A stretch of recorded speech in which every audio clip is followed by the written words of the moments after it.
पृथ्वी पर अभी कई तरह के जीवन मौजूद हैं, लेकिन क्या ये जीवन हमेशा यहाँ पर इसी तरीके से मौजूद रहेंगे? ये एक बड़ा सवाल है, क्योंकि इस सवाल को लेकर वैज्ञानिक भी श्योर नहीं है। वो भी नहीं बता सकते कि हमेशा पृथ्वी पर इसी तरीके से जीवन मौजूद रहेगा। और यहीं पे जन्म होता है एक ऐसे सवाल का कि अगर पृथ्वी पर जीवन मौजूद नहीं रह पाएगा तो इसे कहां पर ले जाया जा सकता है।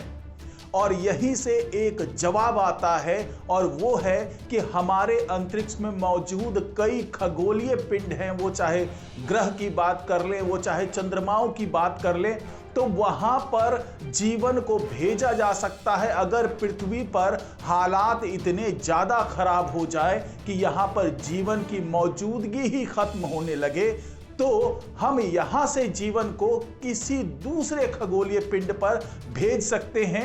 वो ऐसा खगोलीय पिंड हो जहां पर जीवन महफूज रह सके और वहां पर जीवन को सपोर्ट करने वाले सारे फैक्टर्स मौजूद रहें।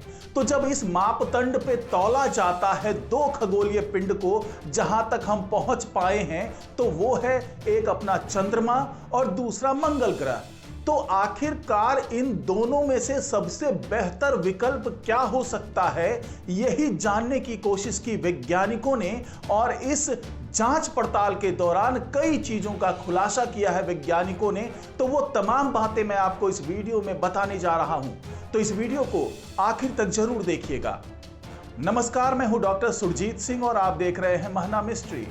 तो दोस्तों, जब हम पृथ्वी से बाहर यहाँ के जीवन को ले जाने की सोचते हैं या फिर पृथ्वी का विकल्प तलाशने की कोशिश करते हैं, तो यहाँ पर एक बहुत बड़ा सवाल खड़ा हो जाता है।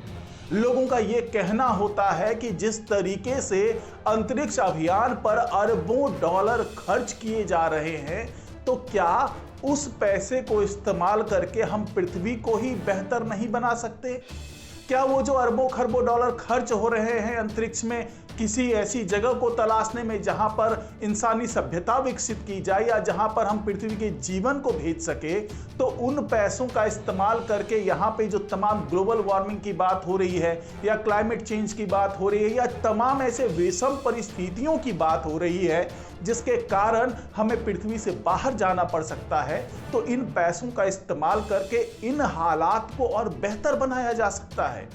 तो क्यों ये खर्च किया जा रहा है, तो इस पर भी बातचीत होगी, क्योंकि ये तो आप तय मानिए कि हो सकता है कि हम यहाँ पे जलवायु परिवर्तन को कंट्रोल कर लें, हम क्लाइमेट चेंज को कंट्रोल कर लें, लेकिन कई ऐसे कारक हो सकते हैं जो कि हमने पिछले दिनों भी देखा कि कोरोना जैसी महामारी कभी भी विनाश की वजह बन सकती है। और इसी तरह के तमाम वायरस अभी भी ग्लेशियर्स के नीचे दबे हुए हैं, और जिस तेजी से ग्लेशियर्स पिघल रहा है, अगर वो वायरस बाहर आ गए तो न जाने क्या हो पृथ्वी पर। साथ ही अगर कोई एस्टेरॉइड हमारी पृथ्वी से टकरा जाता है तो यहाँ पर महाविनाश निश्चित है। तो आखिरकार इन महाविनाश की स्थितियों से पहले अगर हम अंतरिक्ष में कोई ऐसा विकल्प तलाशने की कोशिश करते हैं तो उसमें गलत जैसा कुछ भी नहीं है। और यही वजह है कि वैज्ञानिकों ने अब चंद्रमा और मंगल पर मिशन भेजने की शुरुआत कर दी है, और बहुत जल्दी वहां पर इंसानों की बस्ती बसाने की भी योजना पर काम चल रहा है। तो यही तमाम खुलासे अभी इस परत दर परत इस वीडियो में होने वाले हैं। तो ये वीडियो अगर आपको अच्छा लगे तो इसको लाइक कीजिए, शेयर कीजिए और कमेंट जरूर कीजिए। साथ ही इस महना मिस्ट्री चैनल को सब्सक्राइब कीजिए और बेल आइकन का बटन जरूर दबा दीजिए। तो दोस्तों, इस वीडियो में हम वही तुलना करने जा रहे हैं कि हमारा चंद्रमा बेहतर विकल्प हो सकता है या फिर मंगल बेहतर विकल्प हो सकता है। तो इसकी तुलना करने के लिए हमें दोनों जगहों के तमाम मापदंडों को खंगालना पड़ेगा। वो चाहे वहां के वायुमंडल हो, चाहे वहां का तापमान हो, चाहे वहां की दूरी हो, चाहे वहां का तमाम जो कारक हैं वहां पे जो लाइफ को सपोर्ट कर सकते हैं, और किस तरीके से ये तमाम फैक्टर्स जो हैं वो वैज्ञानिकों के लिए मददगार साबित हो सकते हैं। तो इसी पर बात करते हैं हम इस वीडियो में। तो चलिए इस सफर की शुरुआत करते हैं। तो सबसे पहले बात कर लेते हैं इन दोनों की पृथ्वी से दूरी की, क्योंकि एक ये बहुत बड़ा फैक्टर साबित हो सकता है जब हम यहाँ की सभ्यता को, यहाँ के जीवन को वहां पर ले जाने की बात करेंगे और उसके लिए संसाधन जुटाने की कोशिश करेंगे। तो आपको बता दें कि पृथ्वी से चंद्रमा की दूरी 3,84,400 किलोमीटर है और ये पृथ्वी के सबसे पास का खगोलीय पिंड है, ये तो आपको पता ही है। वहीं अगर हम मंगल की बात करें तो उसकी पृथ्वी से औसत दूरी 990.8 लाख किलोमीटर है। यानी दूरी के लिहाज से चंद्रमा बेहतर है, लेकिन लंबे समय के लिहाज से मंगल बेहतर हो सकता है। यानी अगर हम शॉर्ट टर्म में बात करें कि अगर हमें तुरंत में अपने पृथ्वी से जीवन को किसी और जगह ले जाना है तो चंद्रमा एक बेहतर विकल्प हो सकता है। लेकिन अगर हम बात करें कि जीवन को हम किसी ऐसी जगह पर ले जाएं जहां पर लंबे समय के लिए जीवन सरवाइव कर पाए, तो मंगल इस लिहाज से बेहतर विकल्प हो सकता है। तो यह बेहतर विकल्प किस तरीके से होगा, आइए उसकी भी पड़ताल कर लेते हैं। तो आइए बात करते हैं दोनों जगह के वायुमंडल की, यानी वो कितना अनुकूल होगा हमारे पृथ्वी के जीवन को सरवाइव करवाने के लिए, ये समझ लेते हैं। तो अगर हम इस फैक्टर की बात कर रहे हैं तो इस मामले में चंद्रमा थोड़ा पिछड़ता नजर आता है, क्योंकि वहां पर कोई वायुमंडल मौजूद ही नहीं है और ना ही उसकी दूर दूर तक कोई संभावना है। लेकिन अगर मंगल की बात करें तो वहां पर पतला वायुमंडल है जो कुछ हद तक जो सूरज से रेडिएशन आते हैं और जो छोटे छोटे एस्टेरॉइड्स होते हैं उनसे बचाव कर सकता है। लेकिन चंद्रमा पर ऐसी किसी भी स्तर की सुरक्षा मौजूद नहीं है। यानी कि मंगल ग्रह पर अगर हम जाते हैं तो वहां पर सोलर रेडिएशन से कुछ हद तक, पृथ्वी की तरह तो नहीं लेकिन कुछ हद तक हमें सुरक्षा मिल सकती है। साथ ही जो छोटे छोटे एस्टेरॉइड्स होते हैं वो अगर मंगल की तरफ आए तो उससे टकराने से उसका जो वायुमंडल है वो रोक सकता है।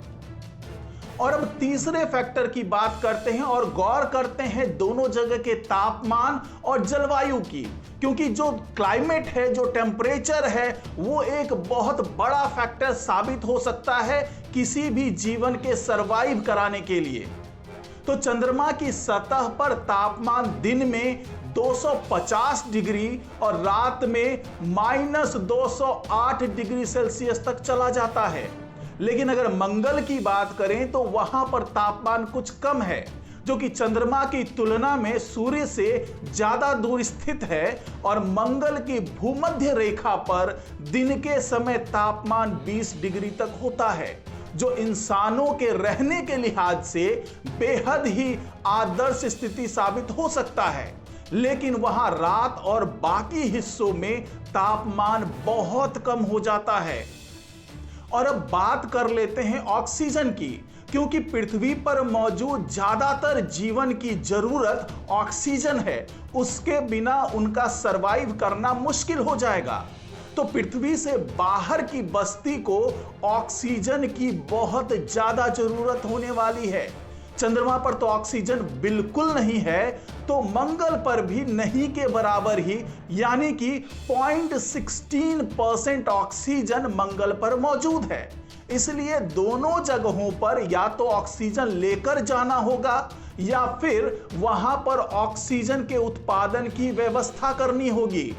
चंद्रमा पर प्रचुर मात्रा में बर्फ, तो मंगल पर प्रचुर मात्रा में कार्बन डाइऑक्साइड मौजूद है, जिससे वैज्ञानिकों को उम्मीद है कि ऑक्सीजन का उत्पादन किया जा सकता है। और अब एक और फैक्टर की बात कर लेते हैं, वो है पानी की मौजूदगी और वहां पर गुरुत्वाकर्षण बल की मौजूदगी।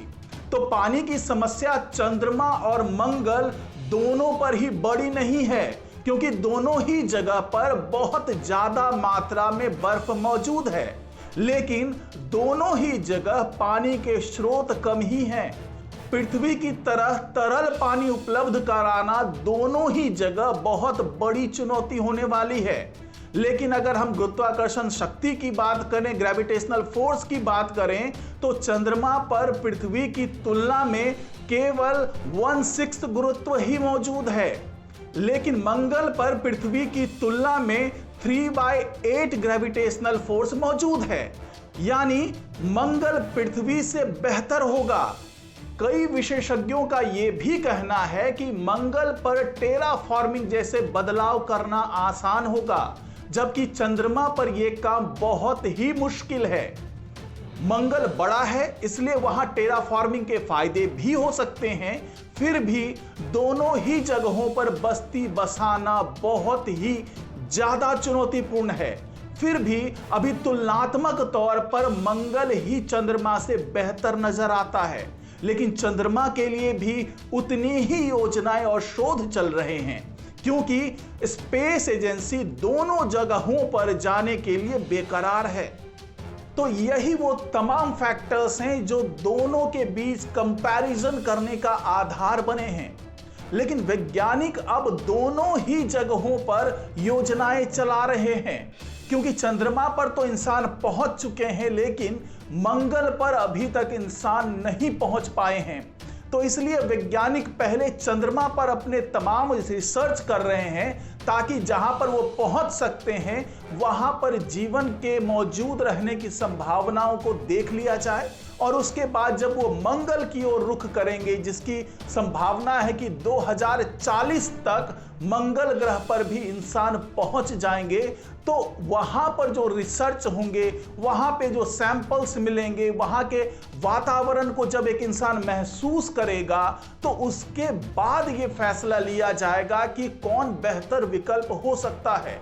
क्योंकि अभी वैज्ञानिकों को चंद्रमा से बेहतर विकल्प मंगल लग रहा है, लेकिन क्या ये वहां पर पहुंचने के बाद भी बेहतर विकल्प बना रह पाएगा, ये अभी देखने वाली बात होगी। तो आज की रिपोर्ट में फिलहाल इतना ही। नमस्कार।